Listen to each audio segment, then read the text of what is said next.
Assalamualaikum warahmatullahi wabarakatuh. Halo teman-teman semua, saya Winda dan teman saya Tri Yuliana. Pada kali ini, kami akan membawakan video mengenai sharing tentang karya ilmiah kami, di mana ini adalah mata kuliah metodologi penulisan karya ilmiah. Dan saya sebagai orang pertama akan tanya terlebih dahulu kepada teman saya Tri Yuliana. Oke, Lia, pertanyaan pertama mengenai bab 1. Mengapa Anda mengangkat variabel tersebut untuk dijadikan sebagai penelitian Anda? Jadi, saya memilih analisis profesionalisme kerja pegawai sebagai judul dari karya ilmiah saya.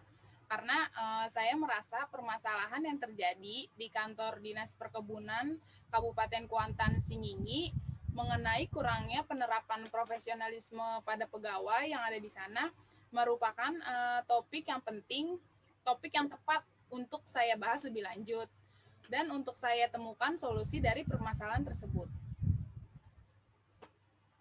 Oke, lanjut ke pertanyaan kedua. Bagaimana cara Anda menganalisis masalah dengan mudah dan sistematis pada latar belakang masalah? Cara saya dalam menganalisis, saya terlebih dahulu mengemukakan masalah pokoknya, baru kemudian saya mengemukakan faktor penyebabnya. Maka masalah pokoknya yaitu ketidakprofesionalan pada para pegawai, lalu faktor yang menyebabkannya adalah kurangnya disiplin karyawan, dan penempatan jabatan pegawai masih belum sesuai dengan keahlian dan spesifikasi pendidikan. Selain itu, pelayanan yang diberikan oleh para pegawai yang ada di Dinas Perkebunan masih sangat kurang maksimal. Oke, pertanyaan selanjutnya, hal apa yang membuat pernyataan Anda bahwa tingkat profesionalisme para pegawai itu sangat rendah? Karena saya telah melakukan penelitian tersebut dalam kurun waktu yang cukup lama. Selain itu, saya juga mengalami pelayanan yang tidak memuaskan. Ketika saya meminta data-data yang berkenaan dengan data kepegawaian, saya harus menunggu sangat lama hingga membutuhkan waktu 2 hari. Di samping itu, masih ditemukan ruangan kerja pegawai yang kosong ditinggal oleh para pegawainya, terlebih lagi setelah istirahat siang. Oke, untuk pertanyaan terakhir pada bab 1 ini, bagaimana cara Anda mengemukakan rumusan masalah? Masalah yang telah dibatasi adalah tentang keprofesionalan kerja pegawai pada kantor Dinas Perkebunan Kabupaten Kuantan Singingi. Maka rumusan masalahnya dapat dikemukakan relevan dengan masalah tersebut, yaitu bagaimanakah profesionalisme kerja pegawai pada Dinas Perkebunan Kabupaten Kuantan Singingi. Lalu selanjutnya saya akan menanyakan pertanyaan pada bab 2 mengenai karya ilmiah Winda Karisma. Pertanyaannya yang pertama adalah jelaskan alur kerangka pikir yang Anda buat pada bab 2. Oke, jadi memang saya itu memberikan ilustrasi alur mengenai kerangka berpikir pada karya ilmiah saya. Ilustrasi tersebut dibikin seperti bagan. Jadi yang paling atas itu ada aktivitas pengelolaan sarana prasarana. Itu maksudnya apa sih gitu. Dan di bawahnya itu dibagi lagi menjadi 2. Di sebelah kiri ada pengadaan dan di sebelah kanan itu ada pemeliharaan. Maksudnya adalah di dalam sistem pengelolaan itu ada aspek pengadaan dan ada aspek pemeliharaan. Jadi, bila tidak ada kedua aspek tersebut, atau bahkan hanya ada salah satu, tentu yang namanya pengelolaan akan menjadi tidak maksimal. Kemudian, dari pengadaan dan pemeliharaan itu, terciptalah sebuah kegiatan atau aktivitas kantor yang efektif dan efisien, karena termanajemen dengan baik dan sesuai aturan. Selanjutnya, apabila kegiatan pelaksanaan aktivitas kantor sudah efektif dan efisien, maka tujuan kantor akan dapat tercapai dengan mudah. Jadi, intinya, perusahaan yang menggunakan sistem pengelolaan yang baik, yang teratur, dapat dengan mudah mencapai tujuannya. Lalu ada pertanyaan kedua. Pertanyaannya yaitu dalam bab 2 pada subjudul metodologi penelitian Anda, disebutkan tempat di mana Anda melakukan penelitian. Nah, mengapa sih Anda memilih lokasi tersebut? Saya memilih PTX sebagai tempat penelitian saya. Yang pertama karena memang saya melakukan program internship itu di sana. Dan yang kedua, setelah saya observasi lebih dalam, saya menemukan masalah yang unik gitu untuk diteliti. Tentunya yang berhubungan dengan laju kinerja pegawai dan sebuah perusahaan, yaitu terdapat masalah pada pengelolaan dari sarana dan prasarana kantornya. Lalu pertanyaan selanjutnya adalah, apa alasan Anda mengambil teknik pengumpulan data melalui studi observasi, kepustakaan, dan dokumentasi? Alasan saya menggunakan teknik pengumpulan data tersebut sebenarnya itu karena saya menggunakan metode deskriptif analisis dan karya ilmiah ini kan termasuk ke dalam penelitian kuantitatif. Jadi menurut saya akan lebih cocok jika menggunakan teknik pengumpulan data tersebut. Yang pertama, studi kepustakaan itu kan dia mengumpulkan data melalui literatur atau panduan buku. Jadi, saya melakukan pengkajian beberapa referensi teori-teori dari buku maupun jurnal yang berkaitan dengan variabel yang saya angkat, sehingga analisis data secara ilmiah dapat lebih mudah saya lakukan. Kemudian, untuk studi observasi, itu merupakan pengumpulan data melalui secara pengamatan langsung di lokasi. Dan melalui observasi itu, saya dapat mencatat keadaan atau perilaku objek di sana. Jadi observasi ini sangat membantu saya dalam penemuan, pengembangan, dan pembuktian teori-teori yang ada. Kemudian yang terakhir, saya mengambil teknik pengumpulan data menggunakan dokumentasi karena dapat dikatakan bahwa dokumentasi itu sebagai bukti otentik atau nyata dari suatu fenomena yang ada. Dokumentasi ini sebagai alat perolehan data untuk nantinya saya analisis lebih dalam mengenai masalah-masalah yang terjadi. Jadi, dalam penulisan karya ilmiah ini, saya tidak mengada-ngada atau secara asal, karena dibuktikan dengan dokumentasi yang saya ambil.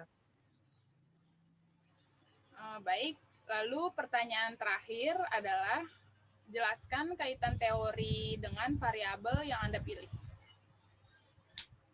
Jadi, teori-teori yang saya cantumkan pada bab 2 itu, saya mengambil dari sebuah jurnal mengenai pengertian-pengertian dari variabel yang saya angkat, yaitu pengertian sarana dan prasarana.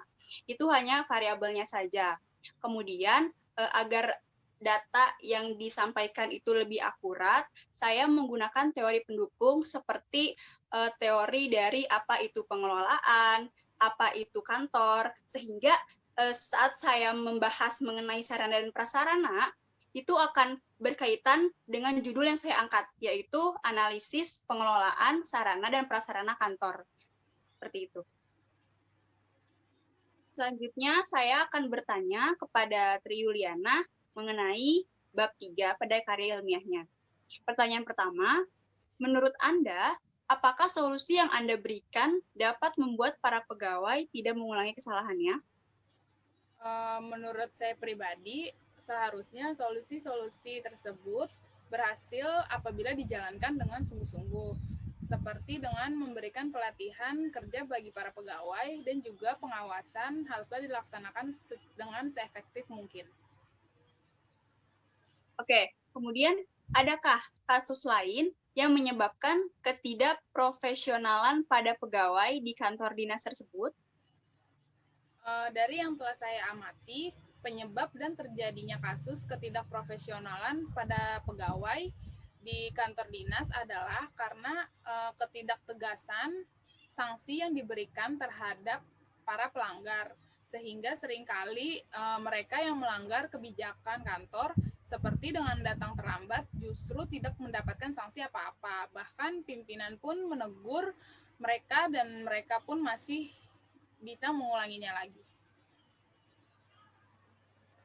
Lalu selanjutnya saya akan menanyakan pertanyaan bab 3 pada karya ilmiah Wina Karisma. Pertanyaannya adalah, apa saja permasalahan atau kasus yang Anda temui saat melakukan penelitian? Jadi permasalahan atau kasus yang saya temui pada perusahaan tersebut itu memang ada beberapa yang menjadi konsentrasi saya. Yang pertama itu, prasarana sebagai penunjang kegiatan kantornya kurang memadai, karena perusahaan tersebut tidak berdiri pada gedung sendiri, melainkan dia bergabung dengan gedung lain. Kemudian juga kantor tersebut hanya terdapat satu lantai, yang membuat pergerakan atau aktivitas pegawai itu tidak leluasa. Tentu hal ini pastinya akan menghambat laju kinerja pegawai. Yang kedua, ada masalah dari sisi sarana. Sarana kantornya sangat kurang dan pengelolaannya tidak efektif. Seperti dalam satu kantor hanya terdapat satu mesin fotokopi yang bergabung dengan mesin scanner dan juga hanya terdapat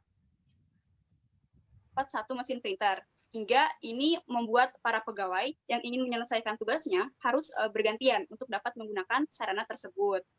Jadi dari sisi pengelolaannya juga tidak efektif karena ditemui banyak berkas-berkas kantor yang sudah tidak terpakai hanya diletakkan di belakang pintu masuk kantor. Dan juga ada box-box arsip yang tidak terpakai didiamkan di lorong. Padahal lorong tersebut merupakan tempat aktivitas dari para pegawai. Seperti itu. Lalu pertanyaan selanjutnya adalah apakah solusi untuk mengatasi dari permasalahan yang telah Anda temui? Solusi dari masalah tersebut yang ingin saya berikan itu diantaranya yang pertama, untuk pengelolaan sarana dan prasarana kantor wajib dilakukan dengan cara yang benar, seperti mengatur ulang kesiapan dana untuk membeli segala alat penunjang pekerjaan kantor, untuk mesin kantor misalnya, mesin fotokopi, mesin scanner, dan juga untuk membeli gedung kantor yang dimiliki secara pribadi gitu. Karena rasanya seperti tidak leluasa jika harus bergabung dengan kantor lain. Kemudian juga solusi kedua itu mengenai pengelolaan yang tidak efektif. Itu mungkin perusahaan dapat melakukan penghapusan sarana kantor yang sudah tidak memiliki nilai yang layak untuk digunakan kembali. Jadi di penghapusan ini kantor dapat memusnahkan segala dokumen atau apapun yang sudah tidak terpakai. Misalnya dengan menghancurkan dokumen melalui mesin penghancur kertas dan sebagainya. Hal ini dilakukan agar menghindari penumpukan berkas-berkas yang sudah tidak terpakai, sehingga kantor akan terlihat lebih rapi dan juga tertata. Terima kasih. Oke, sekian tanya jawab dari kelompok kami. Terima kasih telah menonton video ini. Semoga bermanfaat.